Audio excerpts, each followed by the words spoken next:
So I'm going to give you 3 good reasons why starting Jayden Daniels is a bad idea.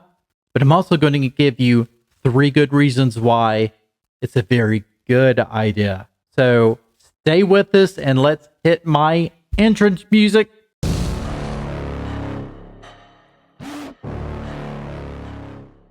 And welcome back to another video here on the Washington Football Maniacs channel. My name is Greg. I am your host, and this channel, of course, is dedicated to news and commentary for the Washington Commanders. If you're down with that, please make sure that you have subscribed to this channel, and when you do, also make sure you hit that notification bell so you won't miss any other video releases. So Jayden Daniels was named QB1 finally. I mean, of course, that was such a surprise to absolutely nobody within the DC and Nova area, the DMV area, as some people like to call it. But is this a great thing for the Commanders? Eventually, I think it is going to be a great thing for the Commanders, but we have to understand that with all of this comes great responsibility, right? So there are 3 reasons why I think this is a very bad idea to start Jayden Daniels. The first of all, he's a rookie. I mean, he's a good rookie. He's a very good rookie, but he's a rookie. And you're throwing him into the fire, and he has barely played any football. Now, he put on a great resume during preseason. We know we're not seeing him in the 3rd preseason game, but, I mean, he played well. But he's still a rookie. And there's a lot of responsibility that's put on this young man's shoulders. So much so that, I tell you, it's not like he's been given the keys to the kingdom for a team that has just maybe a year or 2 removed from a Super Bowl championship and has like a lot of star players on their team. Quite the opposite, actually. So this is a lot of pressure. He's going to be one of the main reasons why this club turns it around. We hope anyway. Or it could be one of the reasons why this club stays in the basement for years to come. Because you can make or break a rookie if you're throwing him into the fire so early. And I think that this could be a very bad thing for both Jayden Daniels and the Washington Commanders. Now, number 2 on this list is that offensive line. It still has some question marks. Now, we did see Jayden Daniels being able to command that offensive line and move the football down the field, matriculate that football down the field. I mean, he was doing a pretty good job with it. He was also able to, audible out of some bad plays, even though maybe he didn't have the permission to do it. But still, that offensive line, he's going to be running for his life. I expect Cliff Kingsbury to he's probably going to be calling some plays that gets Jayden Daniels out of the pocket. I don't think you're going to see Jayden Daniels dropping back as much. I think you're going to see some more short timing passes from Jayden Daniels. You're going to see him get the football out much faster. You're going to see some rollouts by Jayden Daniels. You're going to see some option plays, some option runs, option passes, things like that. So whatever you can do to take the pressure off of a young quarterback, Cliff Kingsbury is going to do. But still, it's a lot of pressure, especially when you have an offensive line that is less than stellar. We don't have Trent Williams at left tackle anymore. We don't have Morgan Moses. We don't have Casey Raybot at center. So this is going to be something that we hope to see. Maybe they hit it right with the players they brought in on that offensive line. But I'm telling you, it's not going to be an easy thing. And it could really be bad for Jayden Daniels. Because number 3, with him having to run for his life a lot more this year, he could possibly have a much higher chance at getting injured. I don't want to see that, but that's what could happen. You put in a young quarterback who, let's face it, when he is athletic and he could run like Jayden Daniels, the tendency, especially when things start to break down a little bit, is he's going to take off running. And when that happens, you're opening yourself up for injury. And he's going to have to show Dan Quinn that he will slide when he needs to. He didn't show him that in Miami, and Dan Quinn kind of looked at him like, you need to get yourself down a little bit faster. So injuries. And injuries can make look at what happened with RG3. We all said he was electrifying. And then he got his ACL, MCL torn. He wasn't the same guy after that. But it's not all, sadness and depression. And there's three. Okay, folks, stick with me. There are three good reasons why we should be starting Jayden Daniels. Number one, well, he's outperformed everybody.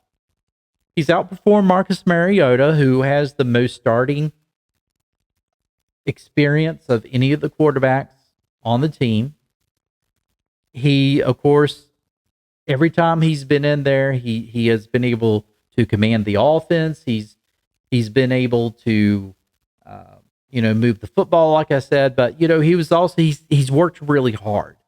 He's the guy who gets into the gym first thing for anybody else, and then he is the guy who has had his nose in the playbook. He knows the playbook, and I feel like that he has done whatever he possibly can do to prepare himself.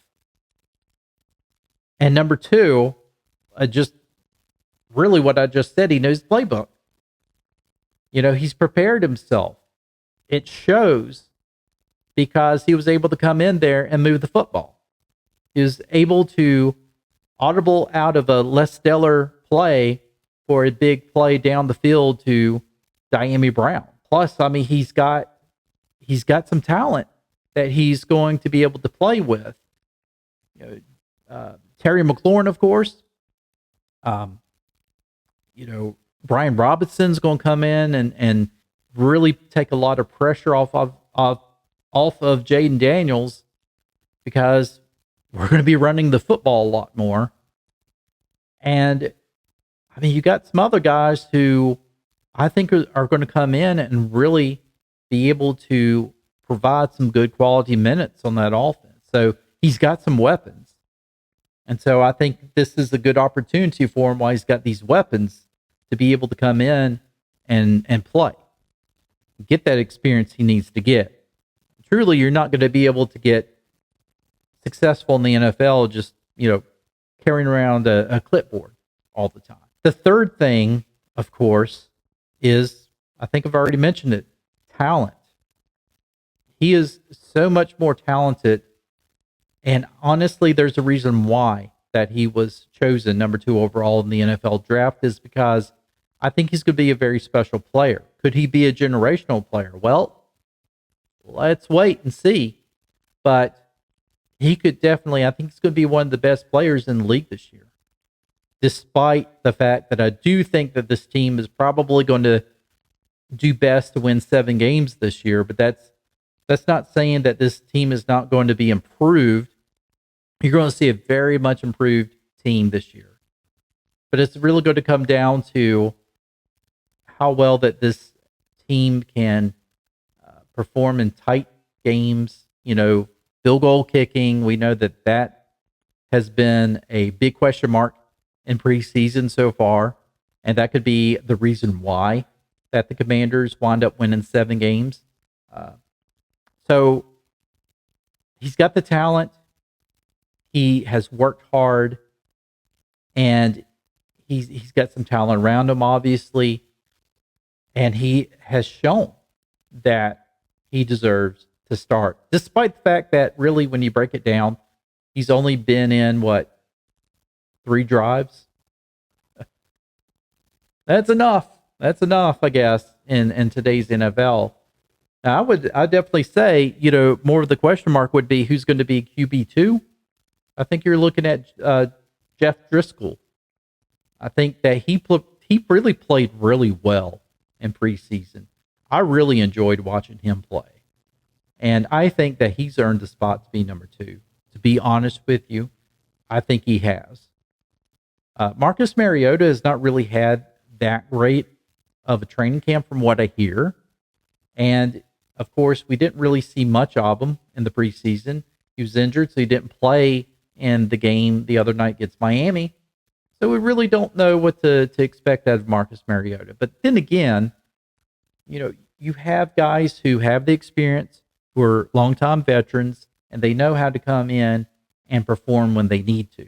So I think that you still have a good quality player in Marcus Mariota who could come in when he needs to.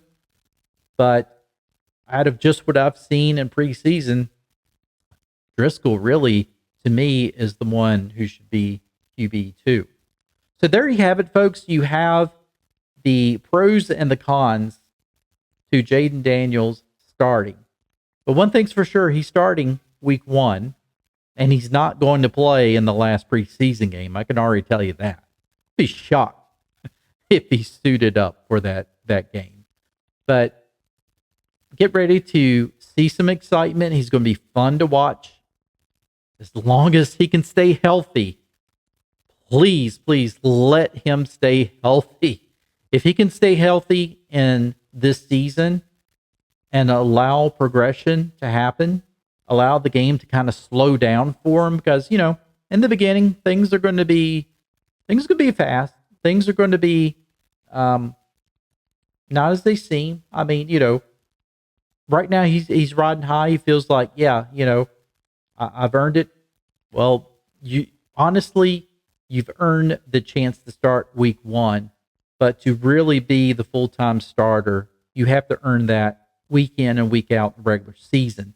So he's still got work to do to really prove that he is the long-time starter, or at least he's the starter for this entire season.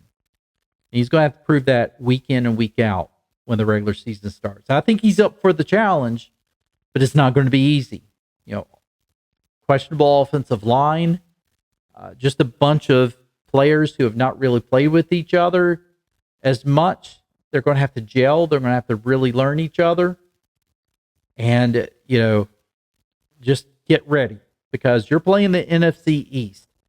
This is traditionally one of the toughest divisions in NFL football to play in. And so I feel like that's going to be true. You're still going to have a good Eagles team, in my opinion. Dallas is always up there. And, of course, Philly. We know that Philly... Did I say Philly? Am I completely ignoring the New York Giants? Well, that was by design. Anyway, folks, I hope you enjoyed this video. If you did, give it a like. Give it a share. And with that said, I will see you in the next